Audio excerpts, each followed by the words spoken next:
Well, we've been talking about the opioid epidemic and how serious it is, and we had so much good content and information on our last podcast. We had to push it over to a part 2, and so on this episode, we're going to continue the conversation with two brothers in Christ, Nick and Ryan, who are opioid champions that are helping us with the movement of this epidemic to bring hope and healing and resources as we point them to Jesus in the ministry of Celebrate Recovery with some extra tools to help people that might be in that really difficult spot. So on this episode, we're going to continue the conversation with our brothers talking about the opioid epidemic.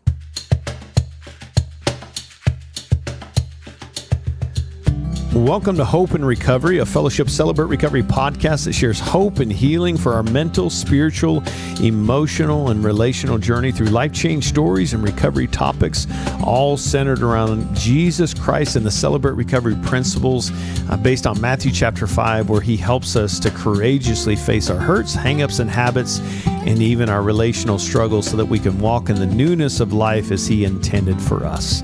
I'm a grateful believer in Jesus Christ. I struggle with drugs and alcohol and perfectionism. My name is Rodney. I'm the pastor, leader of Celebrate Recovery at Fellowship Rogers Celebrate Recovery, and so glad to be back with you again today. And hey, thanks for sharing this. Thank you for the reviews and sharing this with other people that might not be a part of Celebrate Recovery. You never know who might need to hear this message. So we're grateful for your support in that. And as always, send us your ideas for new future topics. We'd love to scratch the itch of what you're wrestling with. But continuing the conversation today with Nick and Ryan, they're ministry leaders in their local ministry, but also opioid champions that are helping get this message out to educate us, to give us the resources to help people on the local level become champions of this epidemic. So going to continue part 2 of this conversation with Nick and Ryan. I want to turn the corner, guys. Nick, I want to come back over to you, man. And we're kind of throwing out a lot of information here, and really stoic reality of the weight of this. If I'm listening and know where I'm at, and I don't know what to do with this, what's some kind of steps that I can take as a leader in my community, a part of my church, my Celebrate Recovery? How can I get involved? What would be some practical things that you would give to our listeners on how I can get involved in this process, man? So specifically to opioid champions, we have a process set up for getting involved. For this conversation, the easiest way to do that would be to email opioidchampions@gmail.com, and then we would be able to reach out to you and get you set up with all the tools that you need. But if you're on a local level and you're not maybe looking to become an opioid champion or things of that nature, but you're looking for resources on what do I do or how do I get these medications or the naloxone that prevents or reverses the opioid overdoses. How do I do that? The best answer that I can give you is contact your local health department. Your local health department and your behavioral health counselors there are going to be able to point you in the right direction. They offer training.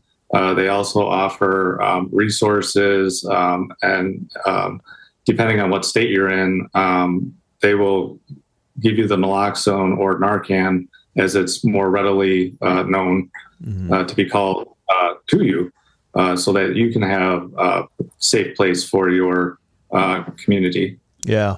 So I'd love to unpack that a little bit. So give me a picture, and I've seen this, we've done that here at our church.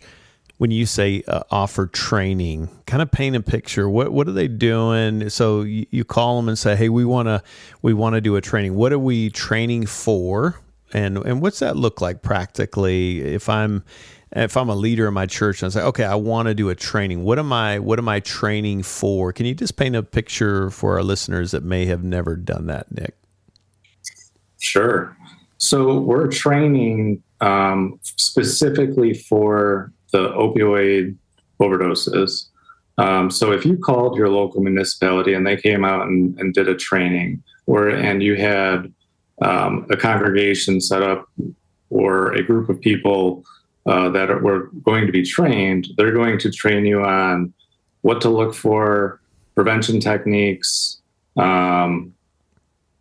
how to administer the naloxone or Narcan, as it's, like I said, it's more readily known, and what to do, because it's a crisis, it's an emergency. So they're basically, it's kind of like CPR, where if you're taking CPR training, they're telling you how to bring somebody back who may have fallen down or whatever, and how to resuscitate them. You're doing the same thing for that opioid, and how to resuscitate that person. So that's pretty much the gist of the training.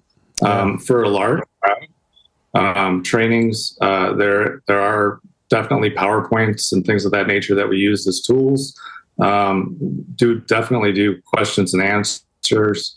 And at an individual level, you can train someone on how to administer, or for the beginning, to see that someone's having an overdose, and then how to take action and what to do. Yeah. So Nick, and I mean, whoever wants to answer this, I think one thing that would be good for me, and maybe you can speak, you guys are killing it out there. I mean, you're getting the word out. You're doing amazing things. I wonder if you could speak into, because it seems like there's some, and maybe I'm wrong, you guys correct me if I'm wrong, are there fears out there for church leaders in having these Narcan kits? And what are some of the things that you've run into as you're talking to church leaders? And if there's nothing, that's fine, we can move on. But are you finding some common fears, and maybe we can debunk those fears for church leaders that might be hesitant to have these, or maybe there's a stigma attached to it that you've had to educate people? What are some of those stigmas or fears that you've run across that might be a barrier or a blockade from people embracing this and maybe even learning how to and having some kits available in case this happens? What have you run into in that space? I've definitely run into this. So a lot of churches or even businesses, they may not want the Narcan in their buildings, or they may not want it just because of the stigma. And the stigma is that Dr. John from down the street who attends our church could never do that. We don't have anybody at our church that's an opioid addict. Well, the reality is you do. And, prevention is the way to keep that person alive. And so I think that's one of the biggest hurdles is the awareness part of it and prevention, and getting those tools into people's hands instead of them saying, I only want a case which holds 12. I'm like, no, take 10 cases, because you never know. Yeah. Having too much is definitely not a bad thing. For sure. I want to take a quick break here. And when we come back, I want to kind of lean into, to kind of turn the corner on, and we're kind of addressing, kind of putting some statistics out there here and the impact on family members. I want to turn the corner and really lean into, what do we do with this information? How do we get involved? How can I, on a local level, no matter where I'm listening from across the globe, how can I get involved? And so we're going to turn the corner and ask these guys how we can do that practically. So stick with us. We'll be right back as we continue the conversation with Nick and Ryan. Hey, friends, if you're looking for a meeting, please don't hesitate. Don't face your hurts, hangups, and habits on your own.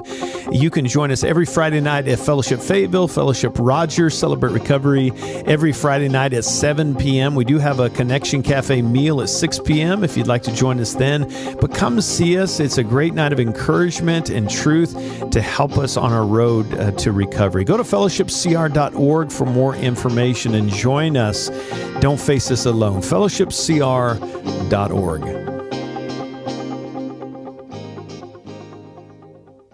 Ryan, maybe you can answer this. Again, I'm just firing things out that might be some obstacles, right? Just so we can help people, to educate people. One of those things that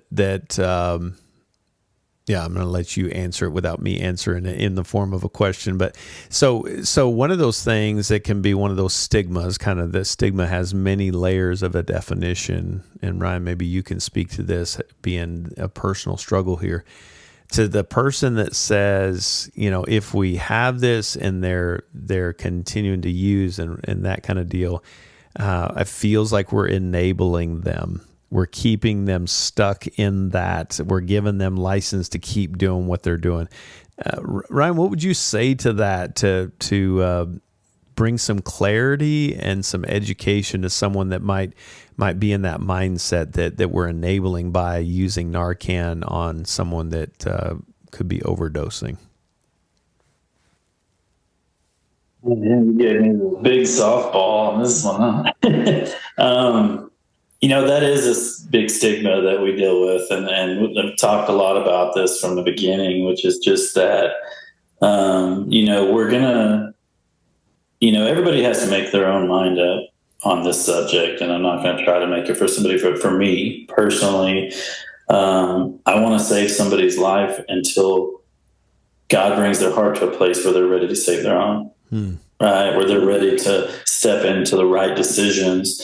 That's me. I mean, I just shared my story. I mean, Narcan saved my life on the way to the hospital. I actually also had another overdose that I did not share about, that was not nearly as severe, but I was in the hospital, and Narcan completely saved my life with that one. And, I just think that, if when you have that stigma and that perspective, listen to my story. There's so many stories out there of how God can come to someone's heart and life and change them, and they can impact the world in amazing ways and give back and serve. The big one for me is Celebrate Recovery. But yeah, I think it's sad is that we're going after the one more, right? And I know that's difficult. I understand that it's hard when they see somebody that's overdosing and getting saved, and overdosing and getting saved, especially with the process. But in my heart, I think, I'm going to keep trying to save the one more. I'm going to keep saving the one more until they're ready. Yeah. Yeah, that's so important. And I think, it kind of it's just an important thing. It can feel, that of course you want to save a life. I mean, every life, every soul matters, right? But I'm just thinking about if we had a video footage of you in that life, Ryan, we probably would not recognize that guy compared to the guy that's sitting here. and I think it's good to, of course we wouldn't recognize that guy. But that's really in all areas of recovery, right? I mean, we look at the old is gone, the new has come, and the new is here. If I took a snapshot of Ryan's life then, it'd be easy for me to say, well, he must not really want to be free. He must not really want to walk in freedom. But knowing you were just sick in that space, and that's so important that that's why we need Jesus. That's why we have Celebrate Recovery. We're trying to create a safe space to help the lost be found, the blind to see again, spiritually, that whole thing. And so it's easy to look at the old cover and say, make a judgment, but just be mindful of that the next Ryan. And again, I know many of you don't know who Ryan is. Probably after this, you'll probably know more about him and know of him. Nick is the same way. I mean, all of our recovery stories are that way. But if you could see and just have the hope that one day maybe a Ryan of today could come out of that muck, man, it's worth it. And if we got to go through some ups and downs to get you there, let's do it. And if it keeps you alive, and I love the way you said that, Yeah, until they want to live, right? To keep them alive till they want to live, and you were in a space where you were in a hard space, and thank God that you are here today. So to me, it's that hope of holding on to. They may not know what the future holds, but God does, and we just do our part. It's not our place to judge. We just do our part, holding up their arms when they can't do it themselves, as somebody did for you, Ryan. I praise God that somebody did that. So Nick, back to you, man. You mentioned the resources. Is there a particular type of Narcan? Because I know there's different kinds, like in there, like nasal spray. I mean, is there one that you have found, or does it matter? Is there one that you have found that is a better resource, or is there ones that are free and ones that are not? I mean, are you kind of boxed in? You got to go with this kind because they're free, or tell me about that. Are there different kinds, and what's that look like? Sure. So there are different kinds. There's different brands, but it's all the same medication. It's naloxone, which is the medication which was approved by the government for use in 1971. It's been around for a very long time. Prior to nowadays and now technology, it was a shot that was given to you. Now it is a nasal spray. It looks just like any other Afrin, over the counter Afrin, or Flonase or whatever. But yeah, the number one brand is Narcan. It is the most widely used. It's the most widely seen. It's the one that people know of. They don't necessarily know naloxone, but they do know Narcan. It's becoming super readily available. It's over the counter. It is also being put in vending machines where it's free in many states. Now the laws are different in each state, which is kind of hard to put into words here in this conversation, but it is out there for everybody, and it is the best one that we know of is Narcan. Now it's comes in a box, small. It has 2 doses in it, and like I was saying earlier, having too much is never a bad thing, because the fentanyl that's coming into our country and taking such a grip right now, it is taking multiple boxes of the Narcan to revive the person. So definitely having it and having enough of it is key. Yeah. So can you speak to this, Nick? And I'm loving this conversation. I'm just imagining just if we can educate people, there's a competence and a confidence that comes with that will help me to take that step forward that I need to. But what are some of the things, just even thinking back the first time you had to administer this to someone, I'm assuming you guys have done that. What were the things, I'm just trying to check in with the heart of the administrator, right? It's like, oh my gosh, what am I doing? And just the angst that can come with that. I'm kind of scary. I mean, we have to be honest about it. It's scary to see somebody overdosing in front of us. What were some of the things that were coming up for you in that space, and maybe some words of encouragement to kind of process the angst and the emotions that come with that on that side of it that will keep me present with that person? Maybe you could speak into that from your personal experience, and on the other side of that, what were you sitting now with that? Okay. So yeah, it is scary when somebody is overdosing. You may see them nodding out to begin with, but their lips are going to turn blue. Their fingernails are going to turn blue. Like Ryan said, his face was turning blue.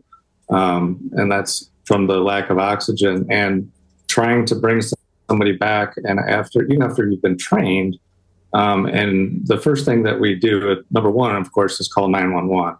But number 2 is we take our hand like this and we do a sternal rub, like right here on your chest, real hard. And if that doesn't wake you up, that person is out because that hurt. Yeah. And doing the nasal injection, once you administer the nasal injection, there's a period of time in between when you do the first and the second. And if that person doesn't snap out of it within the first minute, or it's actually going to be really quick, they're going to snap out of it, because what happens in the brain is the dopamine that's stuck to the receptor is going to get displaced, and that naloxone is going to get in the middle of it, and it's going to wake that person up. It's going to stop that. But if they don't wake up off of the first dose, you're supposed to wait up to a minute and a half. And that minute and a half is going to be eternity when you're watching somebody who looks like they're dead. Well, they are dead, and then if you wait another minute and a half, and if that doesn't bring them back, you wait another minute and a half. Yeah. Yeah. You're waiting to make sure they're in a, yeah, go ahead. Sorry. I cut you off. It's okay. But yeah, you definitely need to make sure that you're prepared for it, because it's scary. Yeah. Yeah. And and I love that you're giving us such great stuff. And a lot of this stuff is going to be covered if you get someone to come in and train. So don't be overwhelmed if you're hearing this going, wait, what did he say? What do I do? The training is going to help you, but we really just want you to hear, in recovery, sometimes it's really messy, right? And we can do one of two things. One, we can bury our head in the sand and act like it's not there. We do this when we're having conversations around suicidal ideation, right? It's like, it doesn't happen very often, but when it does, it can be scary. But if I can equip you so that you feel confident, then you got a better chance of leaning into that rather than running from it. I mean, Ryan, I'm thinking about just people leaving her by herself, probably just freaked out, right? And I mean, not that that's right, but what we want you to do is, instead of abandoning them and leaving them alone, is to lean into it and honor that this is scary, because this is a life we're talking about. But what you're doing, if we can give you competence and confidence, you can lean into that. And these tools can help get this person back to a safe space where they can do the recovery work that we're trying to do in Celebrate Recovery. So just wanted to honor the emotions that can come up. So if you feel anxiousness, if you feel fear, welcome to the human race. It's okay. But what you're doing is a very important thing. And that's why the training can be so essential. So let me, as we kind of turn the corner here and wrapping up, guys, I mean, just thinking about both sides of this, somebody that is on the fence. Maybe they've been hearing about this and it's like, but that, I don't know, getting the training. What would you say to them?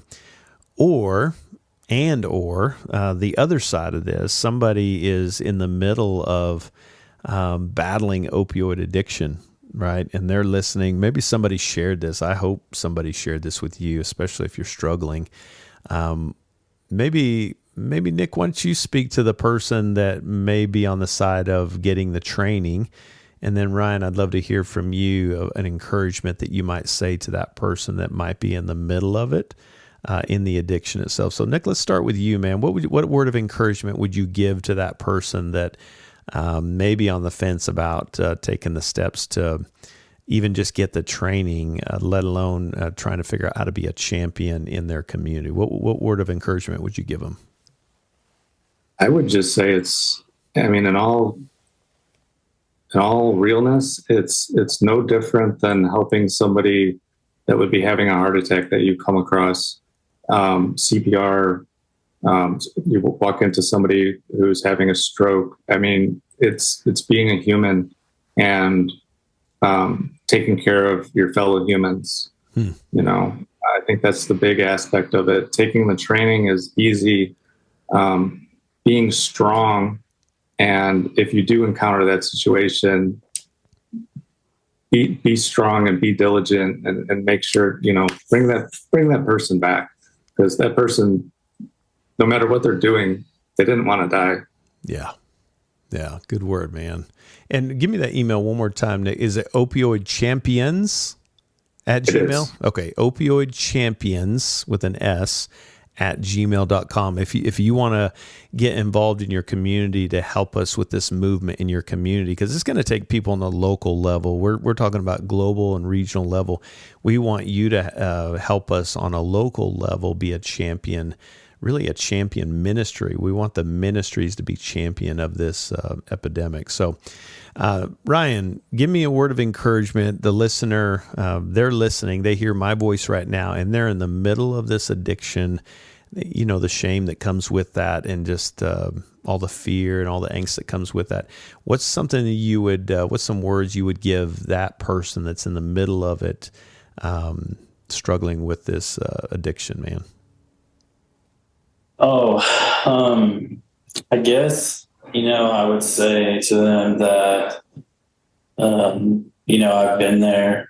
I have experienced what it's like to feel completely mastered by opioids and feel there's no power left in yourself to get away or stop. And I have felt that there's no hope, that I'm not getting out. But I would just tell them that, I've almost been sober for 10 years now. I love my life. I love what I do. I love my family. God has blessed my life, even through all the mistakes, everything I've done wrong, everything you think that separates you from everybody else, that nobody's as bad as me, or it's just not true. There's so many people out there that have gone through what you're going through, and Celebrate Recovery is an amazing and awesome resource to find healing and hope and community, because I know that's what I needed. Yeah, well said, and congrats on your sobriety, brother. Guys, I just love you to death, and I thank you for just your passion. Thank you for your hearts and ongoing diligence to help get the message out to people. I know our listeners are blessed, and I thank you for what you guys are doing on a local level. We love you guys. Well, I hope this has been beneficial for you. What incredible guys these are, and such good stuff. And I hope it's prompted some courage and some strength, some prompting in your heart to do something with this. And again, if you want more information globally with this, just go opioidchampions@gmail.com, or you can connect with your ministry leader and ask questions, and they can get connected with a state representative to learn more about that, so that we can figure out how to do better with this on a local level, so that we can help people in this area of recovery, so that we can save more lives and help them find Jesus and ultimately their purpose. Hey, don't face this alone. If you're in the middle of the struggle, or you're on the other side of it and you want to find ways to help, join us on Friday nights. Fellowship Fayetteville, Fellowship Rogers, fellowshipcr.org is for more information. But thanks for being with us today. I hope you'll join us next time. Until then, God bless.